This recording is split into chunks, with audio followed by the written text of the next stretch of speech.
three. Dagger!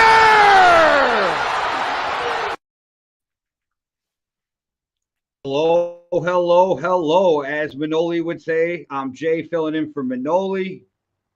And I'm Montana, here as always.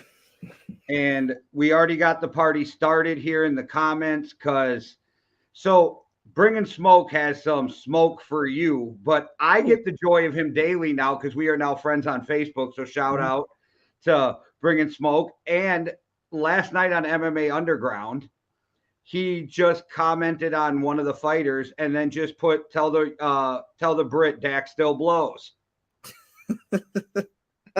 Well, there we go. No, he's always bringing those good comments. But I will say this. Yes, we got swept, but at least we did not lose to the Warriors. At least we beat the defending champs, and it didn't take us 7 games. So how about that? Well, he said Manoli got suspended for talking bad about Golden State, and you're next. Well, hey, if he was suspended for talking bad, then I'd definitely get suspended. I'd already be gone by now. I'd be off the show by now. I don't think I've said one good thing about Golden State. I can't remember. And there wasn't much good to say this season. They had one of the worst away records. But anyways, you know. Well, he did say he's driving home listening to your Laker pain. So drive safe. And I hope you enjoy the show. But how was your week, Montana? So far, so good. Wrapping up things out here in Hawaii. I'm almost done for my first year of this new job. So the school year is wrapping up out here, and I'm definitely ready for it to be done. Ready for a little break. And then you go home? Yep, going back to Nebraska for the summer, doing some coaching back home for a little bit. I don't know exactly what your weather situation is in Nebraska, but in Wisconsin, we went from 85 yesterday to 63 today. That sounds about right. Nebraska's all over the place. It'll go from sunny to snowy the next. I mean, Nebraska's terrible with weather. Super bipolar. My buddies from Nevada and Arizona they get blown away by the fact that Wisconsin will get a day that's 35 below, and in August we'll get a day that's 109.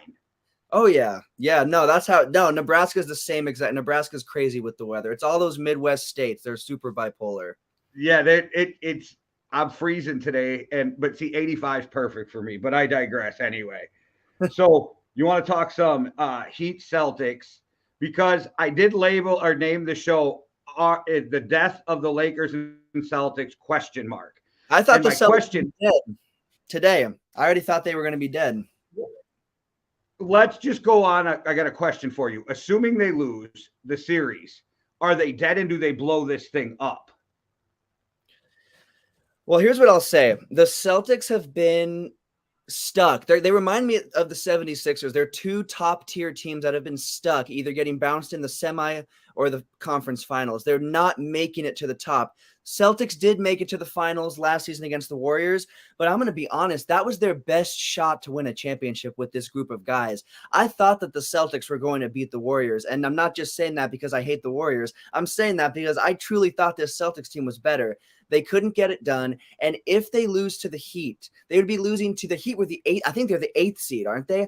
They'd lose to the 8th seed in a year where everybody thought that this was their year, despite the injuries, despite everything.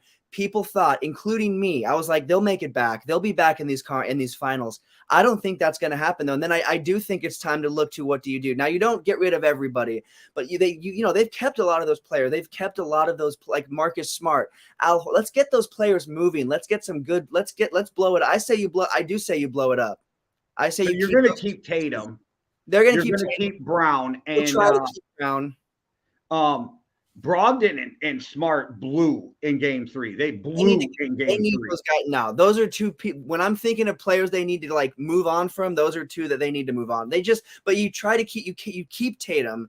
I bet you can also keep Brown, but I can see Brown coming up in some potential scenarios that they might explore. Between Tatum and Brown, Tatum is the guy they would definitely keep, but Brown's up there too. But then anyone else on that team, especially if they lose, if they somehow find a way to come back from being down 0-3, then we're talking about them from being a team that's almost out to being a team that's one of the best to do it, because no one's done that before. So we could be talking different in a couple.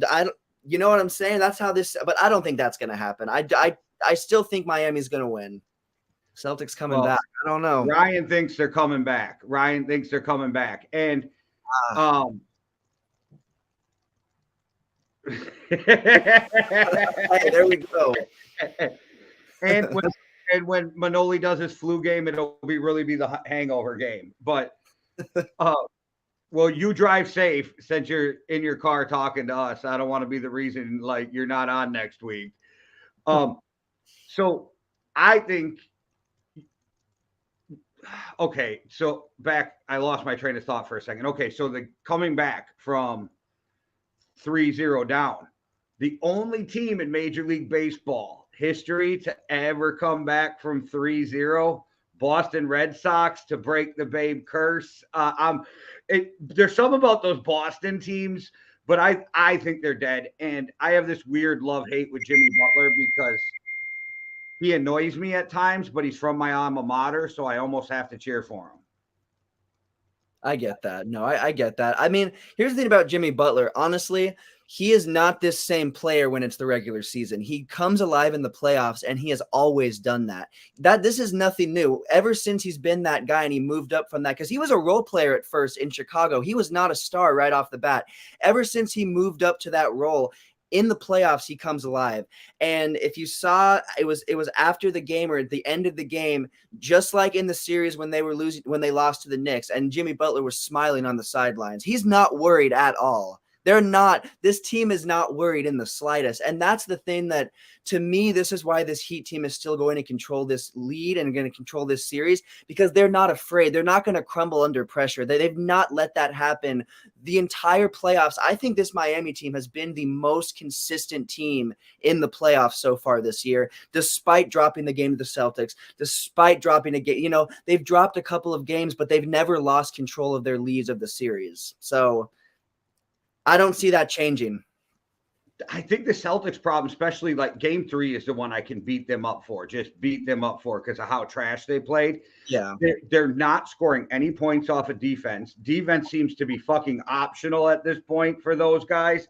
And when you got Tatum and Brown both scoring under 15 points, that's an issue. And I don't know, like, do you think the Heat are beating them straight up, or do you think the Celtics are shooting themselves in the foot some way too? That's another part of it. And that's what they've done. That's what they did against the Warriors in the finals. They've done that before. We've seen this Celtics team. And that's why it's a great question. Do they look to not blowing the team up completely, but reshaping these guys around, especially Tatum? Because honestly, yes, Jaylen Brown has been there with Tatum. They've been those guys. They've kept them in contention. But I think that Tatum is that guy. Jaylen Brown is not that guy for the Celtics. So I say that you look at what you can do in this offseason, even if they do somehow survive and make it through, even if they can somehow figure it out, I still think you look to what you can do to strengthen this team. Because I'm going to be honest, Heat are the only team in the East that are still alive that have a chance against the Nuggets. The Celtics would get absolutely pummeled in my personal opinion, the Celtics will get pummeled by the Nuggets, especially having to come back from down 3-0. They're going to be, if they somehow pull it off, they're still not going to come home with a championship. I hope. I don't want them to get number 18. That's one reason I'm saying that. Well, and you can't have both of your wings shoot like shit in the middle of a game, and they don't attack and get to the free throw line. And I agree. I don't remember who said it on the TV, but his elbow, Brown's elbow, is not right from that fall. There you go. He'll take him on the Bulls. But if you do, what do you trade him for? Players? Because you're the Celtics. Do you really want picks? Because the NBA, like the draft is so different than any other sport. Like you get a handful of dudes who can play every year, and that's it. No, yeah, that is very true. It's a good question. I don't know. That's the thing. I don't really know what the best as much as it's like they need to move forward, throwing Brown in there almost complicates it more. There's plenty of trades they can get for the role players they need and for the pieces they need. But when you throw a player like Jaylen Brown in there, they're going to want something big for Jaylen Brown. And I don't know if teams are going to be willing to do that, because as great as Jaylen Brown is, I think he almost lives under the shadow of Tatum, because Tatum is the great Celtic player right now. And even though Brown is great, I think teams might be a little scared to pull the trigger because we don't know how great he is on his own without Tatum. Do you think he can be Batman, or do you think he's always going to be Robin? I've seen plenty of people think they like Kyrie Irving thought he could be, and Kyrie Irving thought he could be Batman. That didn't happen. Kevin Durant, as great as he is, thought he could be Batman. That still hasn't happened. So as good of a player as Tatum, as good as a player as Jaylen Brown is, I don't know if he can be Batman. I really don't know. I that's a good question. Yeah, because as I watched the Celtics play, like I said, they need to attack. They weren't getting any points off of defense. Brown looks like his shots way off, and it was the free throws that when he was hitting that, like he's too good of a shooter to be tanking the free throws the way he was off the front of the rim. But the Heat went off in Game 3, and I didn't watch a lot of them in the regular season, and I really don't watch a ton of anything outside of the Bucks until March. But Martin is the perfect fit for the fucking Heat. Absolutely. Yeah. No, he really is. I mean, that Heat team, honestly, I watched a little bit of them during the regular season. I'm mainly Lakers and then just whatever like main game is on that's not Lakers. But I will say that the Heat did not look like this team throughout it's kind of like the entire team came alive for the playoffs. We didn't really see this throughout the season, in my personal opinion, at any point, maybe some points, but especially when we're talking Jimmy Butler. Now, I will say Victor Oladipo, Tyler Hero, these are players that we did see in the regular season that could have strengthened this team that aren't in currently, but they're doing great. I will say the one thing I will say is this. Jimmy Butler, he has that ankle, and there are still concerns around that ankle. People are still, I don't remember what talking head it was, but there was one talking head this morning that was saying we should be on the lookout for his ankle because he's been out a couple of times for his ankle. And if he goes down in this series, I'm not convinced that the Celtics would not eat that up and come back. If Jimmy goes down in this series at any point, I think that's one point where this Celtics team could gain control of this series. I don't know if they would come back and win it all, but they could definitely, that would be a pivotal moment. So I'm a little bit, watching Jimmy Butler play and seeing how, I mean, I still think that that's a little tender. I think he's trying to be a little bit careful. And I think that if anything happens, we might see a series be broken wide open because of that. Well, that was a question I was going to ask you. So do you think the Heat could beat the Nuggets without Jimmy Butler? Absolutely not. I still think the Nuggets have a shot without Joker to beat the Heat. And I do too. I do too. This is the thing, and we'll talk more Nuggets later. Unfortunately, we'll talk more Nuggets later. We should be talking more Lakers, but we don't have too much to talk about them. But no, I will say this: the Nuggets are I would say the Nuggets. I said it was the Bucks, but if the Bucks were the deepest team in basketball, they wouldn't have lost in round one. I'm sorry, the deepest team in basketball. I know I know, man. No one on this show has anyone left in. I thought I was over it, and then you brought it up. It's like the ex you break up with, and you think you're over her, and then you realize, wait, I'm not. What just happened? I know. I'm feeling that too, and I'm even coming off even more fresh. But no, this Nuggets team is the deepest team in basketball right now, not just the West. This Nuggets team without Jokic could absolutely, because honestly, Joker wasn't even the best part of that Nuggets series against the Lakers. He had a great game 1. He had a great game 4. Great game 2 and 3 were not super great games. They were decent, but it was the other players. It was Murray. Game 3, he only had like 5 points going into half. He did not have a good game 2 and game 3. He didn't shoot very well. Now, game 1, he played great. And game 4, he played really well. But honestly, Joker, as great as he isn't their most consistent player overall. So I definitely think that this Nuggets team could beat the Heat without Joker. But on the flip side, the Miami Heat cannot win without Jimmy Butler, because without Jimmy Butler, they would not still be in the playoffs, period. He is a fucking dog in the playoffs, isn't he? He's different. He turns into Michael Jordan. He's just one number off, 22. I mean, seriously, it's that mentality. He just flips that script and flips that mentality. And you don't see a lot of players do that. Like, he can just turn that on like it's nothing. And he's done that throughout all the playoffs. I mean, they were, as much as the Lakers dominated them and won that title in the bubble, he put some crazy performances, and he kept them alive and brought it to a game 6. So Jimmy Butler is one of the best players in basketball in the playoffs in history. he comes alive more than a lot of some of the stars like Steph Curry. Steph Curry's super inconsistent in the playoffs. Klay Some Thompson. dudes die in the playoffs. You know what I mean? They're great Oh, regular yeah. season players and then die in the playoffs. Jimmy's the opposite. Well, Jimmy's good in the regular season, don't get me wrong, but like he goes off to a whole new level. Yeah, he something switches something, and that's why they're still in. As much as the other players have contributed, and they wouldn't be able to win with just Jimmy. With you take Jimmy off, especially with Tyler Hero and Oladipo being out, you take Jimmy out of that lineup. They wouldn't be this far. They would not have beat the teams they beat, and the Celtics will eat it up. And I don't think anything will happen. I think Jimmy will be fine, but I feel like if anything does happen, it blows the series and the Heat's chances open a little bit. And I don't know. The Celtics are a team that can make it happen. I mean, that series against the 76ers was a dogfight. They very easily could have lost that series, and they didn't. So the Celtics team has a way of sticking around, but I don't think they're going to be able to outlast this Heat team. Okay, so I just looked it up. The Vegas has got Celtics favored by 8. Wow. Man, I see.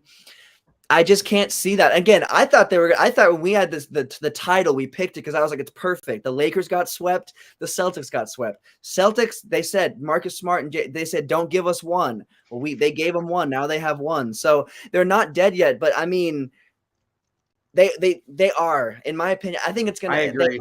It's going to be a 5-game series. You got to win 3, like 4 games in a row. You got to win 3 more. That's a daunting task in this isn't the NHL. That's the only league you see shit like that happen is in the NHL. No, agreed. It's just not going to. And again, the Celtics, I think they do need to reevaluate their lineup and their roster, and I think they will. I think they'll look into what they can do, and maybe we see them come back stacked and have that depth that they lacked this season because they were a good team. But if they were a really good team, they wouldn't be in this position right now. If they were as good of a team as I thought they were, they would not be in this position against this team. So I think the Celtics are a good team, but they're just not. They're just like the 76ers. They're a good team. They're not a great team, and they've got to reevaluate and figure their lineups out. All right, before we move on to the Lakers and Nuggets series, we're going to hit it a little early for you guys, but we got a special NBA player or again, if you're new to the show, this is how it works. I am going to give Montana 5 names, and it's going to be NBA or somebody from another profession. It can be anything from golfers to yard care guys to whatever it could be. If Montana gets it right, you will hear this sound. Victory! If he gets it wrong, you will get Michael Jordan and this sound. All right, man. So are you ready for today? I am. I've been on the other side for a couple of weeks, so it's good to get back to this side of things. So we'll see. I'm scared though. It sounds like you've got a good one picked out. So you like TV? I do. You like TV shows? I do. You like HBO shows? Some, yes. I've got a couple that I've watched. If you like the greatest television show in the history of television, The Wire, you might be in luck because this is NBA or actors from The Wire. Okay.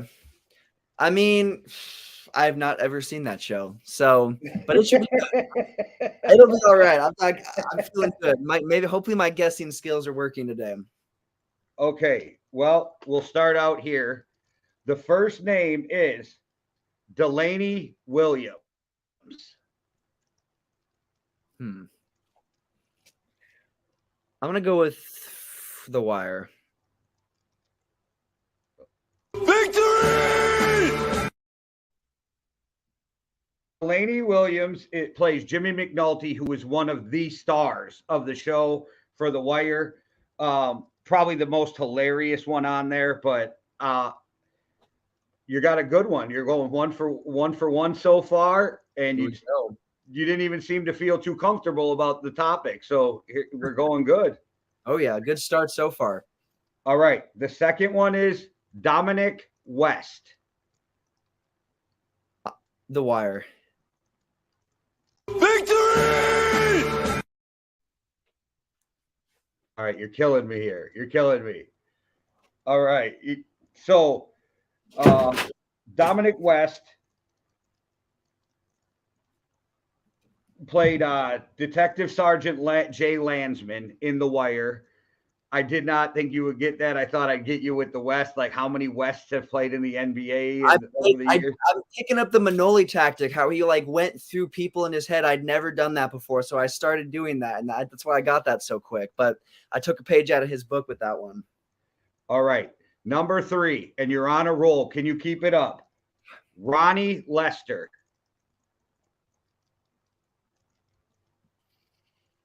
Ooh, oh man. I feel like it can't be 3 in the same. I'm gonna switch over to NBA. Victory! You would have been ashamed of yourself if you got that wrong, by the way. Ronnie Lester played 80 to 86 with the Bulls and the Lakers before becoming a Lakers executive, part of winning 6 championships. He averaged 7.3 points per game, 4 assists, and 1.9 rebounds. He's in your front office. I knew that. That's why I said that. No. I did not know that. I'm not gonna lie, but I'm glad. Hey, I'm glad I got that right. That's how I threw that in there because I was hoping I'd get you on one of your own Lakers too. That was close. I almost said the Wire again. That one was the closest one to me getting that wrong. I feel like I was in between. Well, here we go though. 2 more. He's heating up like old. What was that NBA Jam? He's heating up. Oh yeah, I'm going for that. All right, number 4. David Wood. Oh man, okay.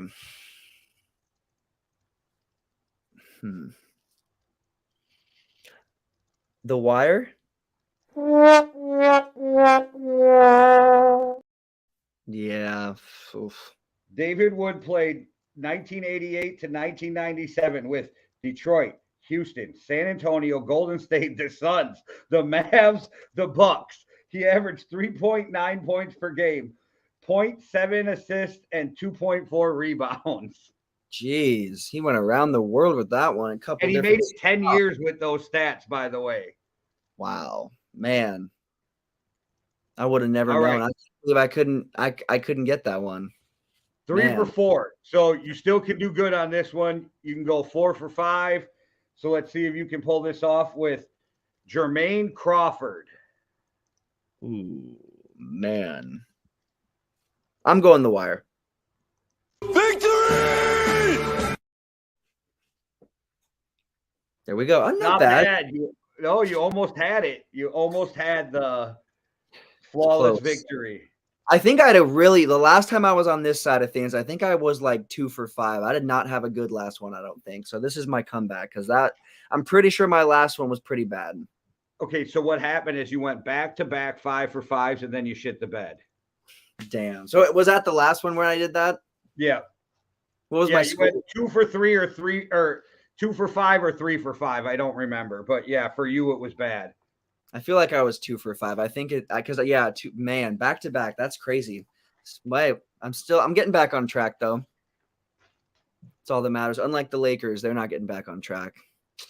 Well, yeah, let's speak about some of those Lakers Nuggets. I even hit you up during game 3 and it's like Joker's playing like shit. And the Lakers were too. And you and I both were like, I even hit you up like before game 3. I'm like, the Lakers got the next 2. You would have thought. I would have thought too. Here's the thing.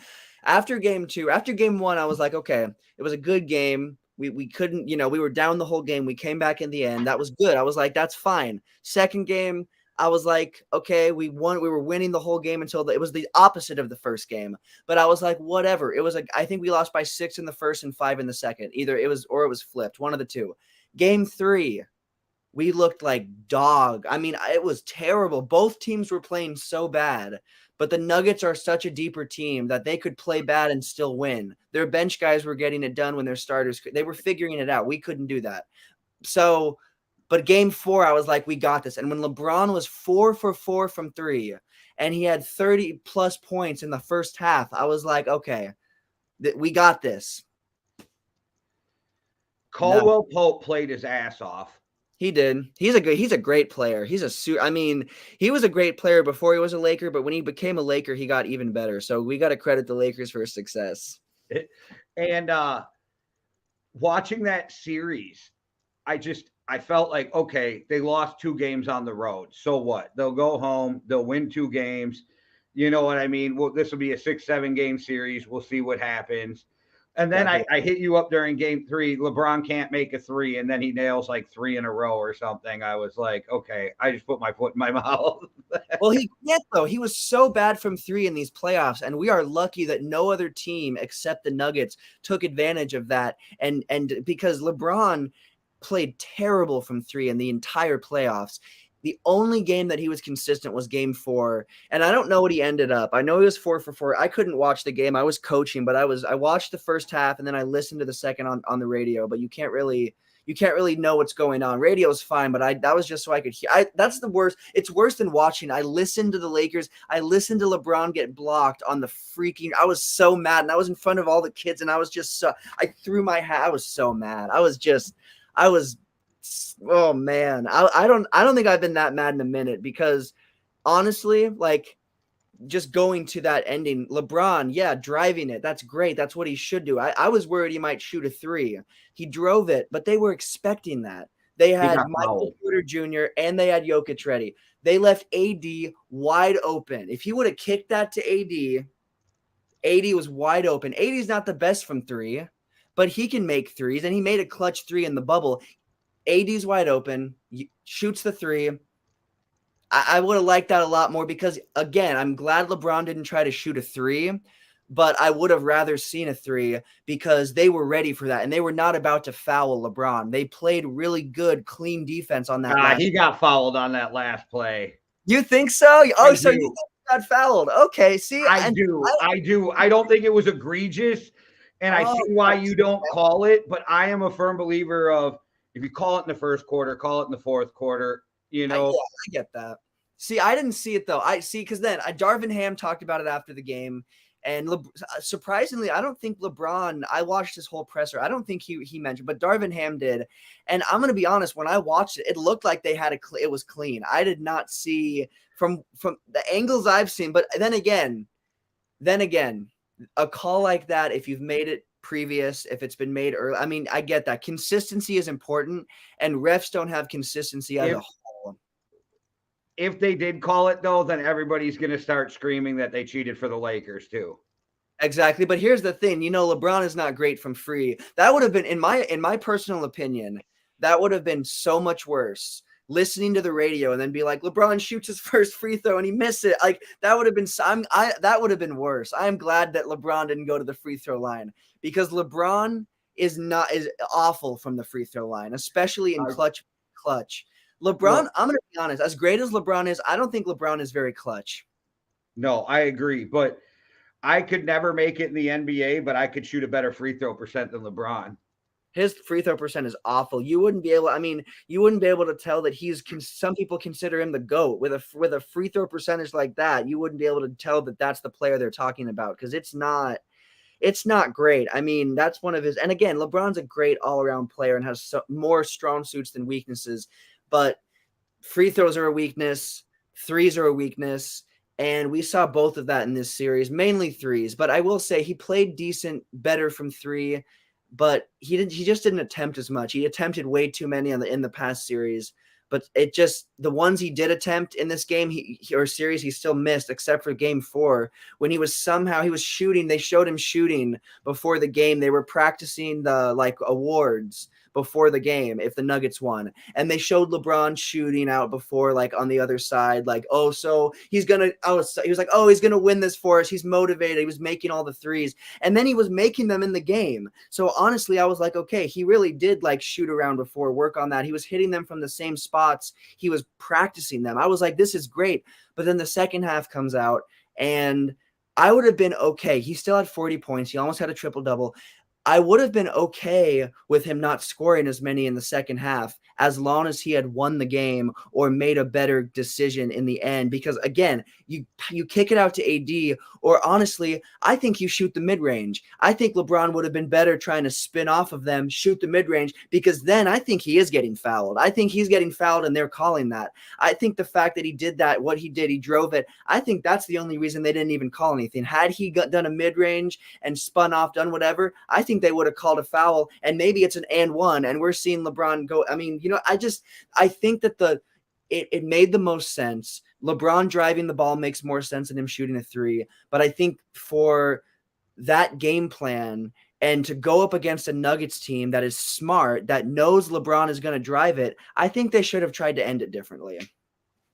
So what do your Lakers do moving forward? Like, what's the move for next year? Because the Suns are going to be better. The Nuggets ain't getting any worse. Golden State's probably going to be a better team than they were this year. Like, so if everybody's getting better, what do you need your Lakers to do this offseason? I mean, here's the thing. I hate to say this because I've not wanted to say this before, but I think we need to go after Kyrie. I think we need to try to get a point guard. I think the first and only thing that we truly need to do, and again, I take that back. We need to retain Alex. We need Alex. Almost said Alex. We need to retain Austin Reeves. We absolutely need to keep Austin Reeves, and he's going to be a free agent. We need to try to re-sign Hachimura, but that's not as big of a priority as Austin Reeves. But you try to retain those guys, and then the third thing, in my opinion, is try to get a point guard. There's talks about them trying to trade for Trae Young. I think you would give up too much for Trae Young. The Hawks would want way too much. But Kyrie Irving, I think that it's time to give that a shot. I truly think that it's time to see. And I think that that's really the only way. They're not going to succeed. They'll be fine. Maybe they make it back to the playoffs with D'Angelo Russell. D'Angelo Russell proved that he's not that guy that we need, though. And I don't think he thinks he is either. He said in a post-game interview, I'd love to come back, but I understand that I'm probably not good. Like, literally, I don't think D'Angelo Russell thinks he's coming back. I loved seeing him suit up in the purple and gold again. That's one of the first he wasn't really a star, but that was one of the first star players I saw live as a Laker. So that was cool to see him, his rookie season, but he's not what we need. So we need to try to keep Reeves. We need to try to keep Hachimura, and we need to go after a point guard. Maybe we try to get Dame Lillard. I don't think that'll happen, but that would be ridiculous. We would be the best team in the West, personally. But I don't think Dame Lillard's going. I don't think Dame's going anywhere. You and I, outside of Mav fans, are the only ones I hear that think our team should try to do everything they can get to get Kyrie. I think the Bucks should go full force and do what they can to try to get Kyrie. I see the Lakers being great with him too. And I know people are like, he's a distraction. He's this or that. Like, first of all, he's okay knowing he's not Batman, finally. Yeah. Oh, and absolutely. LeBron and AD, he would be fine with in LA, and in Milwaukee, he can't get in any trouble. There's nothing to do. I'm with you on that. I think that the reason, and the Bucks, I see it being either the Lakers or the Bucks. If he doesn't stay a Maverick, which I don't think he's going to, I'm sorry. I don't think that the Mavs, like, as much as Mark Cuban's not going to come out and say, yeah, this was a mistake. Mark Cuban's never going to say that. But I don't think that they want to keep Kyrie Irving, because that Kyrie Irving, Luka, that did not work at all. We'll see if they offer him that super max. They'd be ridiculous. I mean, and maybe they do. And honestly, maybe it's more of they took a leap on him. Maybe they want to try. Maybe they really want to give it a shot. But I think that the Lakers and the Bucks are those top two. But the biggest reason that I think he's going to be a Laker is because that LeBron James, I think if LeBron, and we'll talk more about LeBron's future, because of course he had to come out and say something after the game that made a bunch of people post on social media and people were freaking the hell out and posting all this shit all over social media. And it was like, I got on TikTok and there was like, if this is the end, thank you so much. And I was like, stop posting all this shit. So anyways, but if LeBron comes back, I think AD's in for sure. He's talked about it. If you get Kyrie in there, that fits, that works. I love that. I think that's perfect. If you're Kyrie, do you like kind of force a sign and trade then? So you get that super max? I think so. And I think that it sounds like that is what the Lakers, and there's so many different accounts, so many different people saying things, but there was someone that said, a source close to Pelinka said that is what they expect. And that there's already been some not talks because it's too early, but there's been like they're figuring it out. They're crunching the numbers. They're trying to figure it out.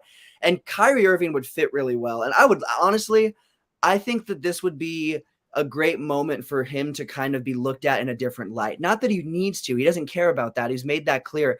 But I think you get him back with LeBron and you get him on that team. And I think that there's going to be a lot more Kyrie Irving fans out there. And maybe it's the same with the Bucks. I just think that he's been on the wrong teams in the wrong spots, and maybe he can change that now. And this time around with LeBron, it would be different because think about how much older LeBron is. He needs you to carry more of the load.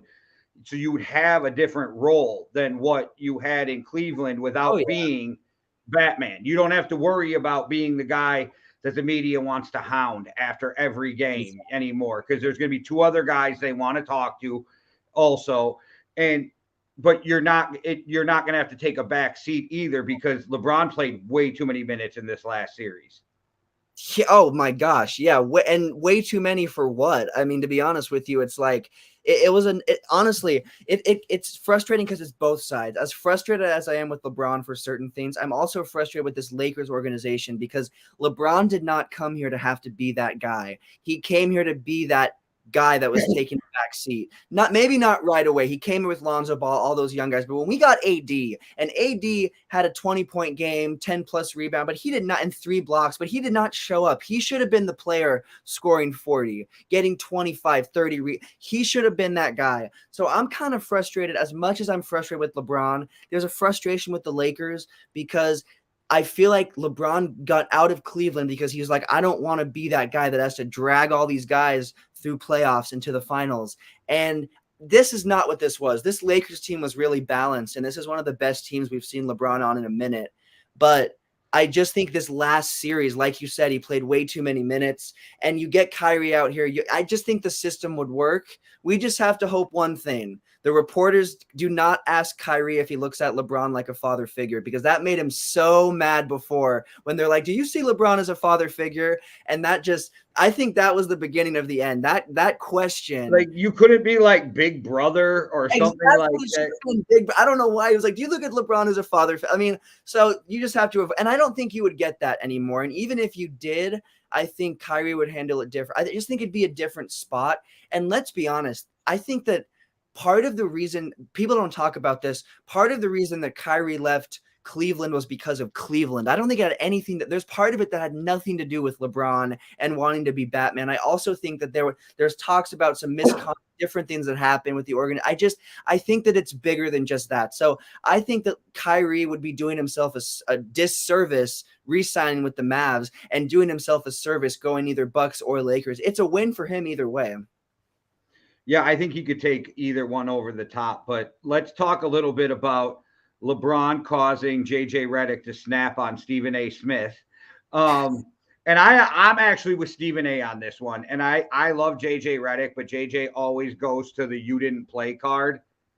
And then come on, man. Don't, just because you're taking shots at Stephen A.'s career, leave his college out of it, bro. It ain't his college's fault. But I love JJ. Don't get me wrong. And that fire that he had on the court is what he brings to ESPN and his podcast. But I agree with Stephen A. I think it's just leverage. I think LeBron's throwing it out there for leverage.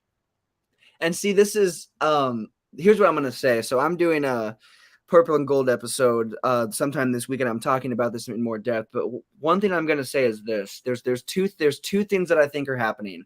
One, which I think is the most possible, is it's leverage. And it's true. It's not. I mean, dude, he's old. He's 38. And I don't think he's going to re-sign with the Lakers. They have 2 years to win a championship with him. That is what this is. He is telling them, I am at the end of my time in LA, win or lose. There's 2 years. I need players. And I think that he's making that push to not only get some players to come in, but to retain Austin Reeves, to try to retain Hachimura. Keep that core. Let's keep Tristan Thompson. No, I'm just kidding. I mean, he did play. He got the minutes. No, and that's going back to that series just really quick. I do respect Darvin Ham switching that lineup up, because that did work. Putting him in there worked. Starting Dennis Schroeder, that worked. So anyways, but no, I think it's just leverage. The most possible thing in my opinion is it's leverage. But the second thing is this: LeBron takes a year off and comes back when his son is in the league. takes a year off. Honestly, here's what I'm going to say. I don't think LeBron is retiring forever, even if he said, I think I'm going to be done. I think, if anything, he would be stepping away and then coming back when his son is back. And keeping his body in shape and doing whatever. And I would be so mad. I would be livid if he did that, because he would definitely not be coming back a Laker. But I can see that being the second, but I don't think that. I think it's leverage. That's all this is. And yes, he did, play a long season. He was injured. He played too many minutes at the end, but I don't think as much. He dropped 40 points and almost had a triple. He's not gassed. That's not what it is. He's in better shape than half those 20-somethings in the fucking league. But if he retired and came back, wouldn't the Lakers still have his contract for 2 years? That is, yeah. See that, and that's the thing. That I know I said that he wouldn't, but I think that at that point he would. If he did something like that, he would make sure he wouldn't come back a Laker, even if contract, even if trade, Laker, he would figure it. So I don't think he would, because he'd want to play with his son, and we're not going to draft his son. We're not going to get. I don't think that there's no way. Because there's too much we would have to do to get that, and we'd give up too much. And you think Bronny's a top pick? No, absolutely not. And I think this, another reason, I think that because LeBron also came out and said, I understand if me playing with my son is not his dream, if that's not what I think Bronny wants to develop. I don't think Bronny's going to be a one and done for sure. I think Bronny wants to go into the NBA as prepared as possible, especially with the last name of James. You need to go in, have it being LeBron Jr., you need to go in ready. So I think that Bronny might end up, and I think that's the reason I don't think LeBron is going to retire for a year and then come back. I think that's just something that's in the back of my mind. I think that he's just saying, we have 2 seasons to get this done. We have 2, and you think about it like this. We made the Western Conference Finals this year. Why wouldn't we be back here next season? Especially if we can keep the same team for the most part and get Kyrie Irving or get a better point guard. Why wouldn't we be back here? So I just think, if anything, we'll be a way better team because we'll have more chemistry. We'll build it up. We'll have a whole season together. I truly think that LeBron, I will say this, I'm worried. He hasn't posted an Instagram, we'll be back, we're not done yet post. Usually he has one posted by now. He posted one right after the season last year, but we were out in like March, even before the playoffs started. So it was different. But I don't know. I don't really like how he went out and said that. It's like, after this big game, after this big performance, they're asking you if this was a good season. You're like, I only compete for championships. It's like, I don't know. I didn't like that. I'm a Lakers fan. I am not a LeBron fan. I respect his game. I think he's great, but I am not a LeBron fan. Some of his media stuff, some of that stuff is the reason that I have a sour taste in my mouth sometimes because of him. So I don't think he's retiring. I think it's just more of LeBron keeping like foot on the gas pedal, or as LeBron haters would say, foot on the neck of Rob Pelinka, however they want to put it. But what I've been seeing, and this ain't a shot at Bronny, but his little brother's a baller. Yeah, Bryce. Oh yeah. And he's going to be taller too. He's definitely going to be taller. Yeah, I saw a video of all 3 of them dunking, and he was the best out of him, Bronny, and LeBron.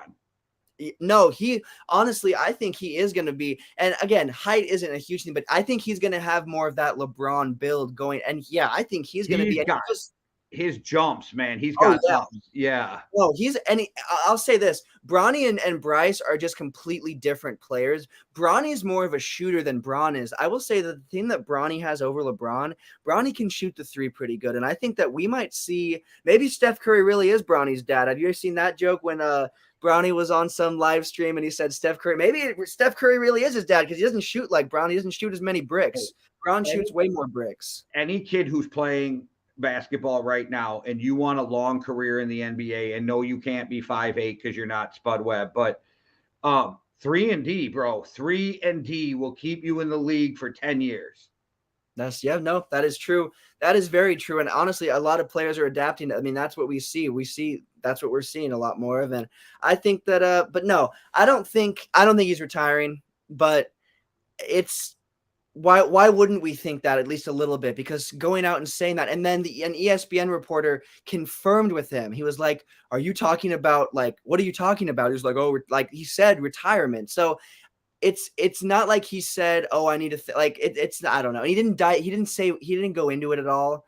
It was just leverage. That's all it was. It was empty. It was an empty threat. It was that or frustration, I'm guessing, And, because and see, that's fair too. But why would you be mad? We made it to the conference final. Like, why would you? LeBron's not usually one to show his emotion like that. Maybe it just got away from him one time. Like if you really look at LeBron, and everybody can argue his on the court stuff, this is a kid who is 18 years old getting almost $500,000 a week. Handled himself perfectly, married his high school sweetheart. I've never heard about a side chick, even if he had one. He's never been arrested, never got a parking ticket that I know of, and sent thousands of kids to school and paid for it, to college and to high school. Like, the hate for LeBron blows me away, because he's handled what he did in the NBA, what we wish guys like Ja Morant might handle himself a little better. And see and know, and yeah, LeBron never really had any of those. He's never had any of those moments. He's never gotten in fights on the court. I mean, he conducts himself so well, and I think that truly comes from a place of him understanding that the only way that he was going to make it to where he needed to make it was if he conducted himself the right way on and off the court. I mean, it was just, he's been a businessman since he got in here. He knows it's a business. He knows what to do. He knew he was going to be the face from the beginning. I mean, there was a commercial of his first game. Like, people were obsessed with him before he even landed in the NBA. People were talking about, is he going to be the greatest player of all time before he was even in the league? Well, that's the thing too. So like, that's even more impressive to me that he didn't act a fool, because he had so many opportunities. Like, people get mad at Justin Bieber for driving his car fast and saying dumb shit. Dude, you know how big of a fool I would have acted at that age with $200 million? Like, I ain't tried to hear that. LeBron was making almost $500,000 a week at 18 years old. You don't, I mean, yeah, you really do not see. And even, it's like, some people say, well, you just wouldn't see that now. You didn't see that you didn't see that at all. I mean, you don't really see even a player like, let's talk about like Allen Iverson, who had success like all these players, as great as he is, he blew through all these players blowing through all their money, and LeBron just did a really good job of the main thing is staying out of the public eye in the wrong way on the other side off the court. Because honestly, on the court, we have you see players that get in fights, but it's the off the court stuff that can really ruin that reputation. And LeBron has never had that happen. Even when people were like, oh, he's a villain with Miami, like, there was just it was all the on the court. It was just that. It was just for show. It was for the game. There was no off the court. There's never been a single thing off the court. I will say that eventually, I think we're going to be sitting here seeing something drop that he's had an affair with Kim Kardashian. That's the one. I'm calling that right now. In a 6 months, year time, we'll see that LeBron James gets caught having an affair with Kim Kardashian. And if that's so, but I'm not even, and not towards his wife, because it's awful. But if that's the worst we hear as a sports fan about a superstar, we're doing good. Like, you know what I mean? They just throw that into the documentary when it's all said and done. It'll just add on to it. Yeah, so, well, let's talk a little bit about Ja Morant, because I got this weird. I'm caught between this with him. So everything he does, from what I understand, the showing the firearm, all that other shit, he hasn't broken a single law. Mm-hmm. That's where my issue comes in. And they're going to say, well, he's a role model. Charles Barkley once said, look to your parents. I'm not a role model. Like, you know what I'm saying? Like, I'm a basketball player. Yeah. So I'm not sure if it doesn't bother me as much as some. And I thought about this. I know it's the NFL, but Carson Wentz showed a picture of him holding a shotgun with a bunch of dead pheasants behind him, and there was no problem. That's true. No, that is true. Well, that's the thing. It's understandable for the league to be not wanting to promote guns and violence, and that's where I'm like, okay, I can understand the league being like, you cannot be doing that, especially since he's got those endorsements and those deals, and he's really starting to blow up. Now, like, your sponsors, if they drop you, that's one thing, your endorsements, but the league suspending him, I know they feel like it looks bad, but I'm weirdly caught in this, because I'm like, if he's not breaking the law, how are you suspending him?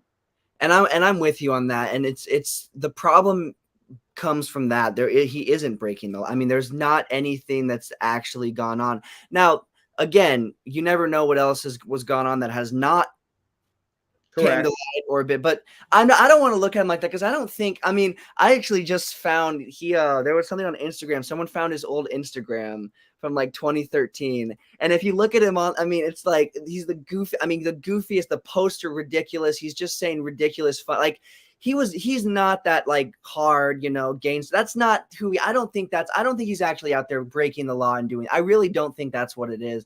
I think that he's got some friends that are caught up in the image of that, and they think it's all cool to be.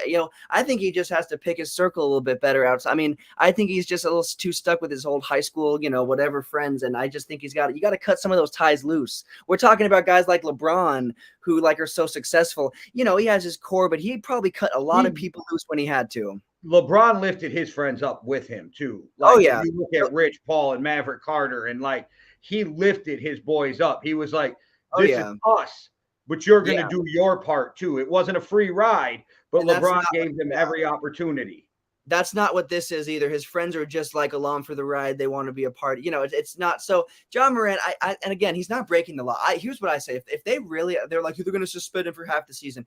Oh, if they do that, that is, I can't see a universe where that happens. How would that even make sense to unless they found a gun on him in the facility? I mean, Arenas, Gilbert Arenas. Arenas, Agent Zero. That made a little more sense. Pulled a gun on a temeate over gambling. That's different, but this isn't that.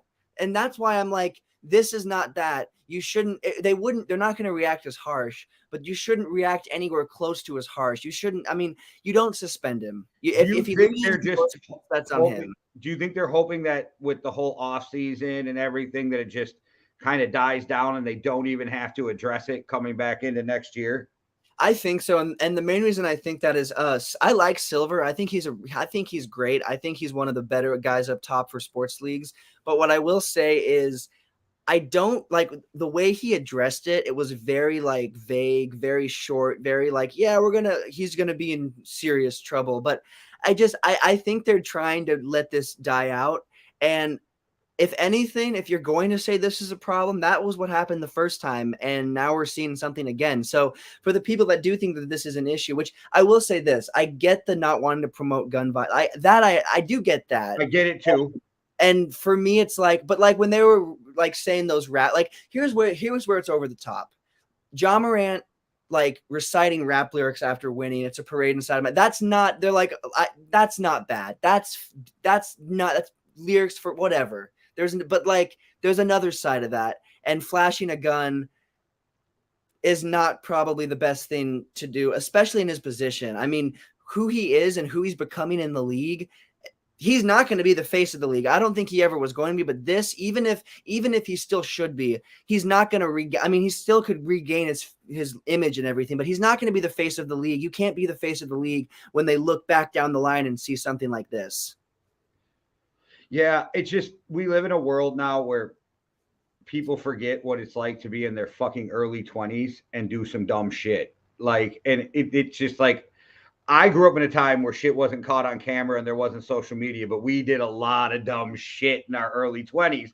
And I'm really glad that it's not going to be held against me forever, where your generation now, like, you fuck up once, you're held to that standard for way too long. Oh no, yeah, you usually always are by at least some people. I mean, even if people forget, like, that's the thing, and that's the issue with that. And I feel like that's another problem. And a lot of these NBA vets are coming to his defense and saying, we did way worse, but it just didn't get caught on camera. And even if it was in the early 2000s, yeah, there was more things around, but it wasn't the same until like 2010. Even Jackson was involved in a shooting.